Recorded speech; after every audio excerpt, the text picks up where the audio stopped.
Good afternoon दोस्तों। आशा है कि आप स्वस्थ और मस्त होंगे। और हड़प्पा कालीन लेक्चर की इस श्रृंखला में हम हड़प्पा कालीन शासन व्यवस्था पर चर्चा करेंगे। ज्यादा से ज्यादा लेवल पर आप पहले शेयर कर दीजिए ताकि वीडियो सब तक पहुंच जाए।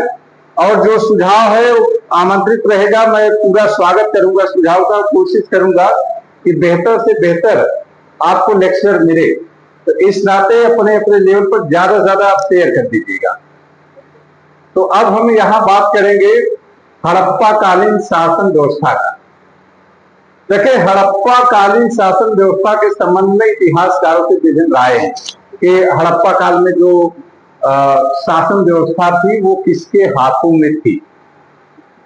इस पर कई इतिहासकारों के अलग अलग मत दिखाई देते हैं कि वास्तव में 600 वर्षों तक जिस सभ्यता का सुचारू रूप से शासन था, ऐसे दौर में कोई न कोई संगठन और कोई न कोई ऐसी व्यवस्था जरूर रही होगी, नहीं तो 600 साल तक कोई सभ्यता अस्तित्व में नहीं रहती। साथ ही साथ ये सभ्यता मिस्र मेसोपोटामिया की समकालीन सभ्यता थी, सुमेरिया की सभ्यता की समकालीन सभ्यता थी। और इन सभ्यताओं की तरह ही ये भी एक नगरीय सभ्यता थी, लेकिन दोनों में कुछ असमानताएं भी दिखाई देती है। जैसे हड़प्पा कालीन सभ्यता को किसी भी तरीके से हम एक ऐसी सभ्यता से नहीं जोड़ सकते हैं जहां पर मंदिरों का, समाधियों का बहुत ज्यादा प्रचलन रहा हो, या ये कह सकते हैं कि इस कालखंड में हमें मंदिरों का कोई साक्ष्य दिखाई नहीं देता है। जो विशाल स्नानागार मिला है उससे इतिहासकारों ने स्पष्ट रूप से ये जानने की कोशिश किया है कि असल में उसका उपयोग किस लिए होता था। तो जहां तक स्नानागार की बात है, तो वो विशाल स्नानागार स्नान के लिए ही रहते होंगे। उससे संबद्ध कुछ इतिहासकारों ने वहां के पूजा पाठ से भी लगाया गया कि इन स्नानागार में पूजा पाठ भी होता था। तो अब इससे एल बासन जैसे इतिहासकार ने एक तर्क लगाया है कि उस समय पुरोहित वर्ग का शासन था, यानी हड़प्पा सभ्यता में पुरोहित शासन करते थे। हड़प्पा सभ्यता में किसी युद्ध सामग्री का मिलना दुरूह दिखाई देता है। इस कालखंड में कोई युद्धक सामग्री बहुत नहीं मिले, कुछ बारात वगैरह मिले हैं। इससे ये साक्ष्य दिया गया है कि हड़प्पा सभ्यता के लोगों को आर्यों ने हमला किया और इससे इस सभ्यता का नाश हुआ, ये तर्क दिया गया था।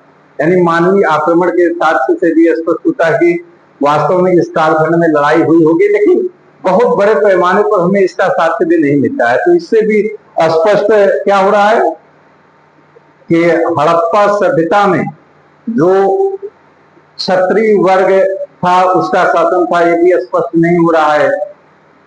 फिर तीसरा जो सबसे प्रमुख मत माना जाता है कि हड़प्पा सभ्यता का शासन वणिक वर्ग के हाथ में था, ये ज्यादा तर्कसंगत प्रतीत होता है, क्योंकि हड़प्पा सभ्यता की जो नगरीय संरचना थी और उस सभ्यता का जो विकास था वो व्यापार और वाणिज्य के नाते ही था।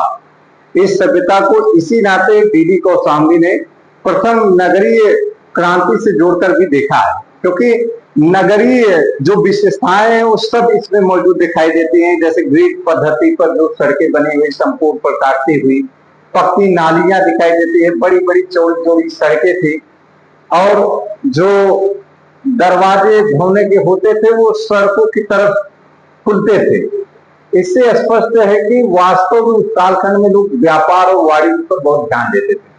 हड़प्पा सभ्यता के जो लोगों का व्यापार था वो Iran, Iraq, Afghanistan, Mesopotamia, Assyria जैसे देशों के साथ होता था। दिलमुन यानी इस कालखंड में बहरीन का नाम दिलमुन दिया गया है, तो उसके साथ भी इसका व्यापार था। तो बहुत बड़े पैमाने पर आयात और निर्यात होता था। ये चांदी, टीन जैसी धातुओं को मंगाते थे। साथ ही साथ राजस्थान के खेतड़ी से उस समय तांबा बड़ी मात्रा में निकाला जाता था।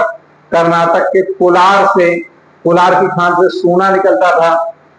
कश्मीर से बहुमूल्य जो पत्थर थे वो मिलते थे। तो इससे इतिहासकार स्पष्ट करते हैं कि वास्तव में हड़प्पा काल जो था वो अपने नगरीय विशेषता के लिए प्रसिद्ध था। लोथल उस समय एक प्रसिद्ध बंदरगाह के तौर पर था, प्रभास पाटन प्रमुख बंदरगाह थे।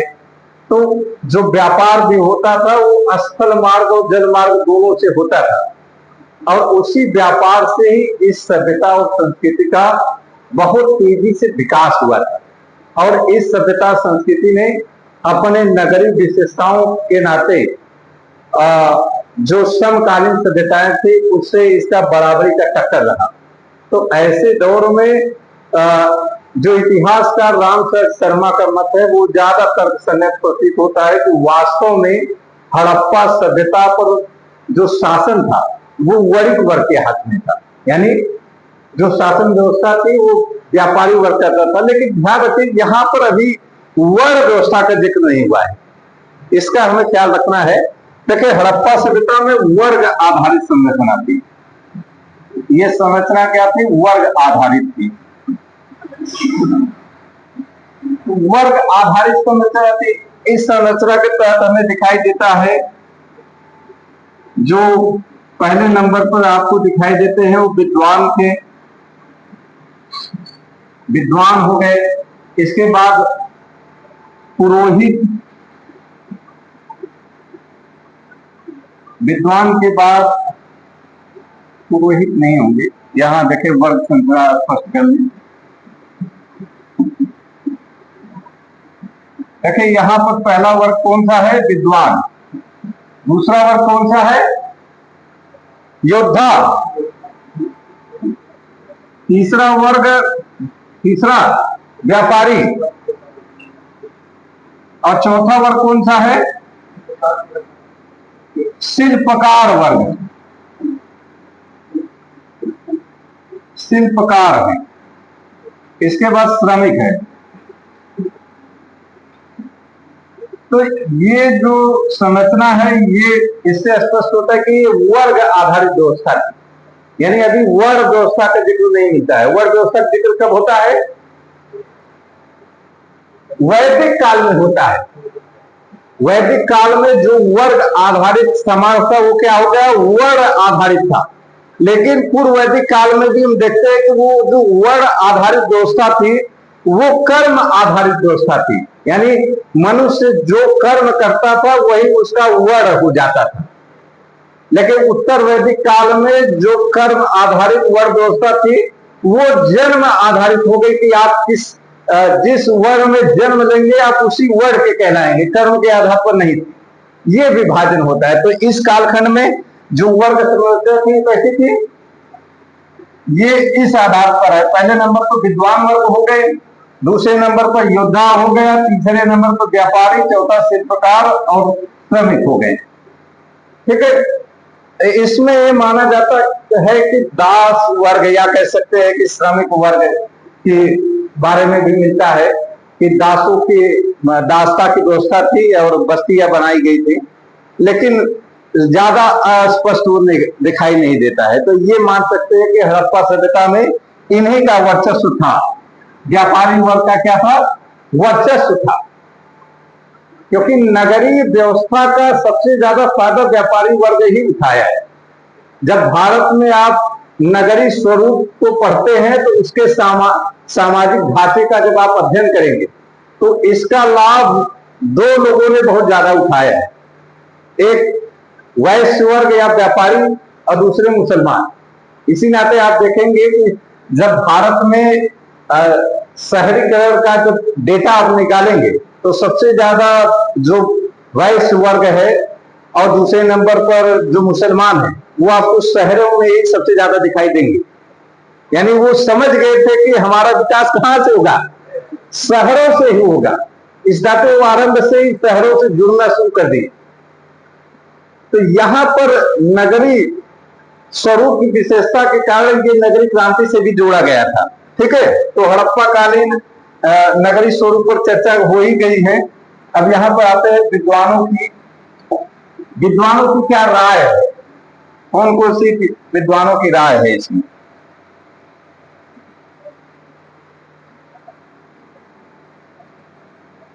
देखिए, हड़प्पा कालीन शासन व्यवस्था क्या था? मध्यम वर्गीय न होकर एक जनतांत्रिक व्यवस्था था। मतलब यह मान लीजिए कि ये कैसी व्यवस्था थी?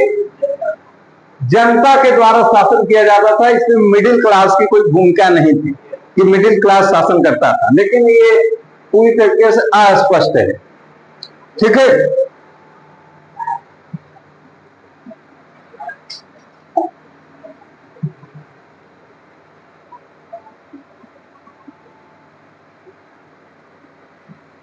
मैके के अनुसार है मोहनजोदड़ो का जो शासन था, मोहनजोदड़ो, हड़प्पा सभ्यता में हड़प्पा और मोहनजोदड़ो दो प्रमुख शहर माने जाते थे। स्टुअर्ट पिगेट ने हड़प्पा और मोहनजोदड़ो को जुड़वा राजधानी के नाम से भी संबोधित किया है। तो मोहनजोदड़ो में इन्होंने क्या बताया है? एक प्रतिनिधि शासन के हाथ में यह सत्ता थी, वही चलाता था। लेकिन यहां उन्होंने स्पष्ट नहीं किया कि वो प्रतिनिधि था तो। ठीक है, तो ये विचार भी तर्कसंगत प्रतीत नहीं हो रहा है। इसके बाद हम आते हैं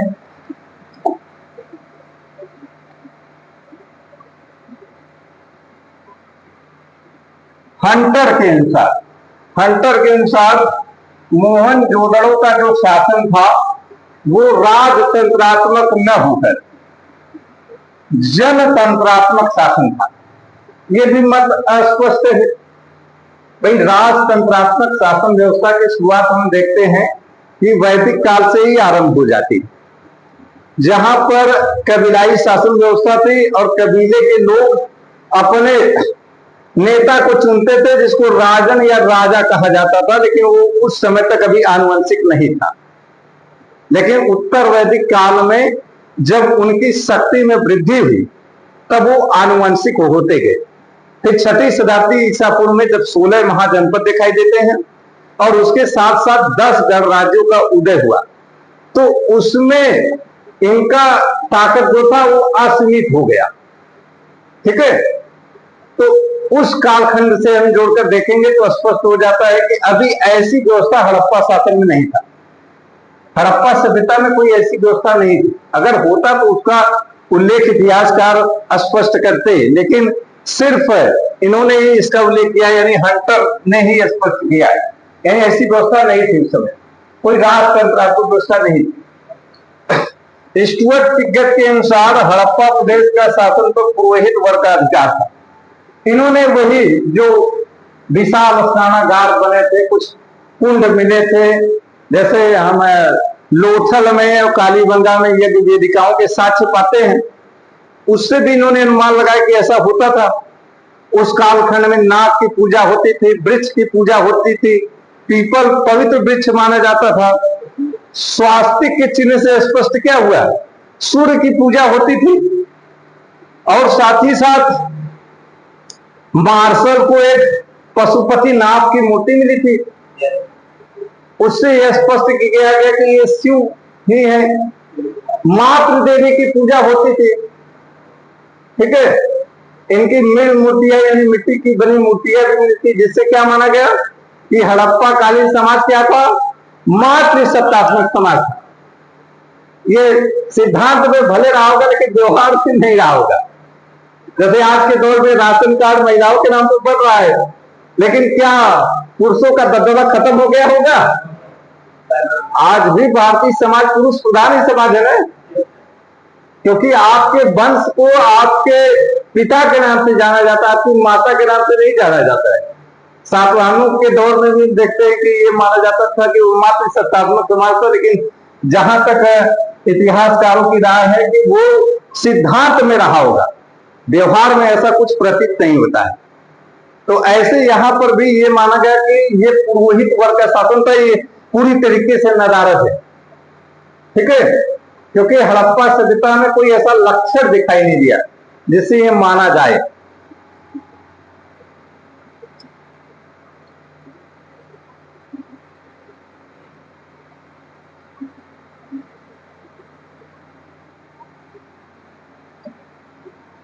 Ram sir Sharma, R S Sharma का मतलब है राम सर शर्मा, भारत के प्राचीन इतिहास के सबसे बड़े इतिहासकारों में से एक इनको माना जाता है। और ये क्या है? मार्क्सवादी इतिहासकार है।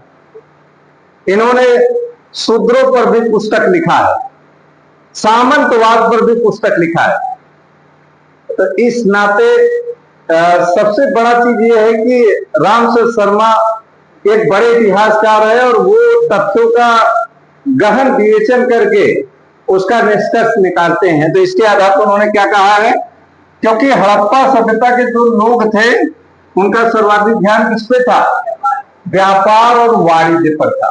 पूरा हड़प्पा सभ्यता पढ़ लीजिए, आपको पता चलेगा कि इनका ध्यान कहां था, व्यापार और वाणिज्य पर था। इस नाते क्या इनका मानना है कि हड़प्पा सभ्यता में किनका शासन होगा, वणिक वर्ग का शासन था, यानी हड़प्पा सभ्यता का शासन वणिक वर्ग के हाथ में। यही सबसे सर्वमान्य और तर्क संगत पर मत भी प्रतीत होता है, क्योंकि जिस कालखंड में व्यापार और वाणिज्य को प्रधानता है तो वास्तव में वहां पर वणिक वर्ग सत्ता में हावी रहे होंगे। तो नेक्स्ट लेक्चर में हम कुछ और बिंदुओं पर चर्चा करेंगे। हमारे इस लेक्चर के लिए विशेषकर आप सुझाव देते रहेंगे और आपके सुझाव का तहे दिल से स्वागत है। धन्यवाद।